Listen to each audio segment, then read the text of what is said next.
How to fix cell issues on Android. So for this, you need to turn on airplane mode or flight mode for a minute. Once a minute has passed, then you can turn it off. Now go to your settings and then tap on connections.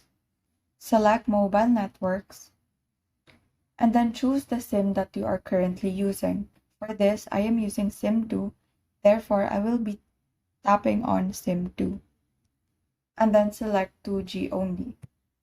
Now select the SIM again and then choose the previous option. Then go back, scroll down until you find General Management. Scroll down and select Reset. Then you will see these three options to which you will have to choose Reset Network Settings. So don't forget to select the SIM that you are currently using. Then tap on Reset Settings. After you have reset this setting, don't forget to reboot or restart your device. And so that is how you fix cell issues on Android. Thank you and have a great day.